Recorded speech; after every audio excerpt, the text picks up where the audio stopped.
శ్రీ గురుభ్యో నమః. కర్కాటక రాశి 2024 మార్చి 21వ తేదీ గురువారంతో ప్రారంభమై 31వ తేదీ ఆదివారంతో అంతమయ్యేటువంటి చివరి 11 రోజుల్లో కర్కాటక రాశిలో జన్మించిన జాతకులకి ఫలితాలు, సూచనలు, సలహాలు క్లుప్తంగా 3 పాయింట్లో తెలియజేయబోతున్నాను. ఇక మీ రాశికి అధిపతి చంద్రుడికి ఒక గ్రహణం అనేది సంభవిస్తుంది. ఆ గ్రహణం ఏదో నెత్తి మీద పడిపోతుందని, ఏదో ప్రమాదంగా ఉంటుందని కొన్ని యూట్యూబ్ ఛానల్స్, కొంతమంది వ్యక్తులు ప్రచారం చేస్తున్నారు. ఇది ప్రత్యయ చంద్రగ్రహణం అంటారు. అసలు గ్రహణమే కనపడదు.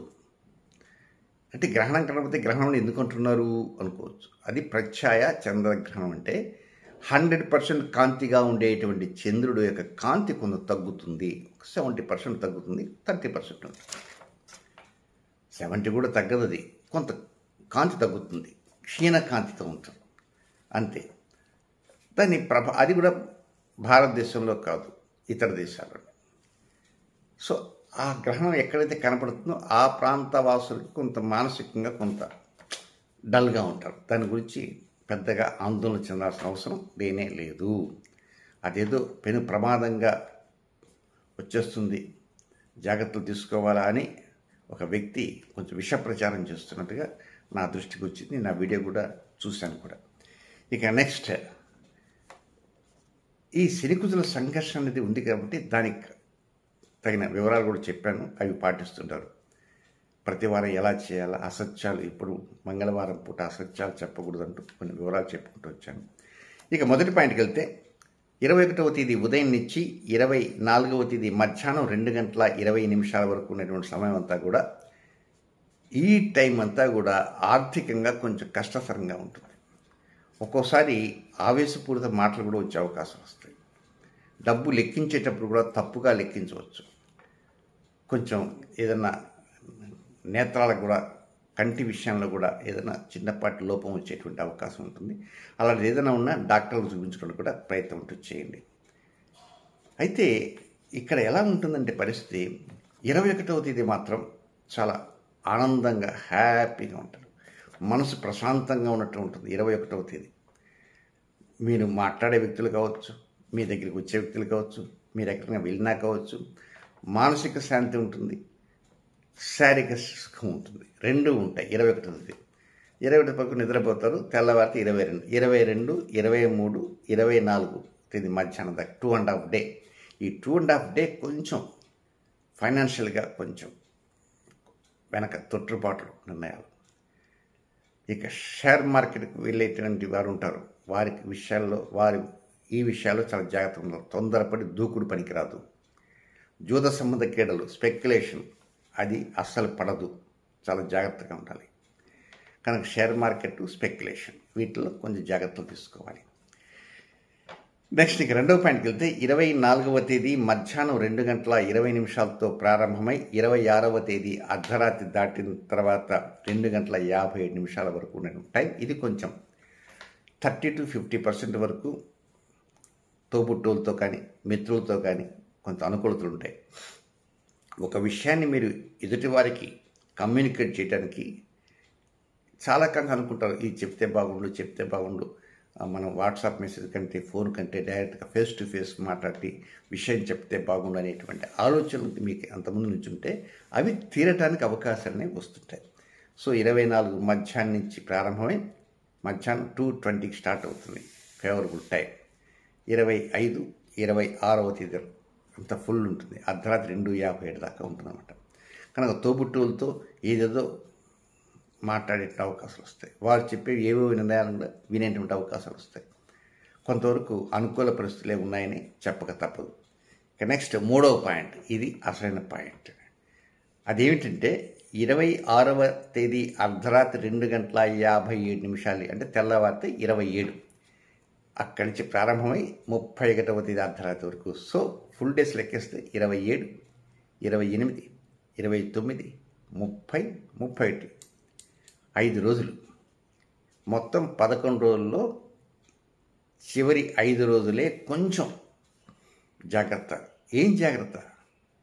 ఉద్యోగంలో, మీరు చేసే వ్యాపారాల్లో, లేదా ఈ ఉద్యోగం ఈ నెలాఖరుతో మానేసేసి కొత్త ఉద్యోగం వెళ్ళబోతుంటే అక్కడ ఏంటి, లేదా కొత్త ఉద్యోగం లేదు, పాత ఉద్యోగం లేదు, ప్రస్తుతం ఎలాంటి లేదు, జాబ్లెస్ అనుకో, అప్పుడు కూడా ఏదో రకరకాలైనటువంటి వ్యతిరేక నిర్ణయాలు వస్తుంటాయి. ఎవరితోనా వ్యాపారం భాగస్వామ్యం చేద్దామా, వ్యాపారంలో కూడా ఇది వర్తిస్తుంది. కనుక ఈ 5 రోజుల్లో వ్యాపార లావాదేవీల మీద కొంచెం జాగ్రత్తలు తీసుకోవాలి. వ్యాపారంలో సిద్ధమై చేరదాము అని అనుకునేటువంటి వారు కూడా కొంచెం జాగ్రత్తలు, తొందరపడి మాట ఇవ్వకుండా, డబ్బు ఇవ్వకుండా కొంచెం ఆలోచన చేయండి. మళ్ళీ మీ మూడు మారచ్చు. లేదా ఉద్యోగంలో కూడా కొంతమంది ఏదో డబ్బు ఖర్చు పెట్టుకుని ఉద్యోగం తెచ్చుకుందాం అనే ఆలోచన ఉంటారు. కనుక ఆ డబ్బు ఖర్చు పెట్టుకుందాం అనుకునేవారు కూడా కొంచెం, వారు ఎవరికి కొంచెం ఏదో ముట్ట చెబితే మనకేదో కొంచెం రికమెండ్ చేస్తారట, మన ఫైల్ కొంచెం ముందుకు పోతుందట. దీంతోపాటు మన ఉద్యోగంలో ఏదైనా ప్రమోషన్ కోసం కూడా కొంచెం డబ్బు ఖర్చు పెట్టేవారు ఉంటారు. అక్కడ వారు ఆలోచించారు. మనకి ఏదైనా ఉద్యోగంలో ట్రాన్స్ఫర్ కోసం ప్రయత్నం చేసేవారు ఉంటారు. వారు కూడా డబ్బు ఖర్చు పెట్టుకుందాం. కనుక ఈ డబ్బు ఖర్చు పెట్టుకుందాము, మన పని అయిపోతుంది, అది ఉద్యోగంలో కావచ్చు, వ్యాపారంలో కావచ్చు అనుకునే వారికి నేను చెప్పేది సలహా ఏంటంటే, బ్రేక్ వేయండి. డబ్బు అప్పుడే పెట్టుకోవద్దు. ఆయన డబ్బు ఖర్చు పెట్టుకోకపోతే ఎట్టండి, ఆయన మళ్ళీ వెళ్ళిపోతారండి, మరి ట్రాన్స్ఫర్ అయిపోతుంది కదా. మీరు డబ్బు ఖర్చు పెట్టుకున్నా ట్రాన్స్ఫర్ ఏం కాదు. మీరు డబ్బు ఖర్చు పెట్టుకున్నా మీకేమీ ప్రమోషన్ రాదు. మీరు డబ్బు ఖర్చు పెట్టుకున్నా కొత్త ఉద్యోగమే రాదు. మీరు డబ్బు ఖర్చు పెట్టుకున్నా ఏమి జరగదు. డబ్బు పడి డబ్బు పోతుంది. ఇంకా డబ్బు పోయిందని చెప్పి అతని మీద ఇంకా యుద్ధానికి వెళ్ళాలి. ఎందుకంత శ్రమ ఎందుకు?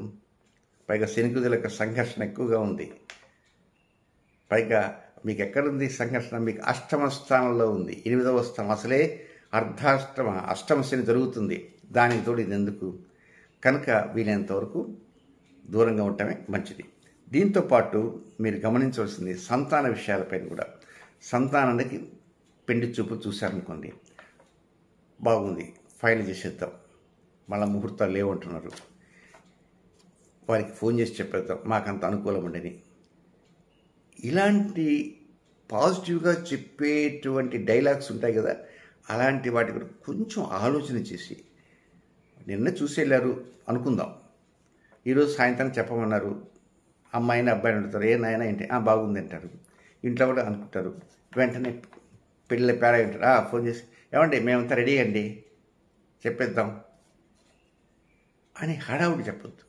ఎట్లా చెప్పకపోతే ఎట్లా? వాళ్ళు నిన్నే చూసి వెళ్ళారు, ఈరోజు చెప్పాలి కదా అని మీరు అనుకోవచ్చు.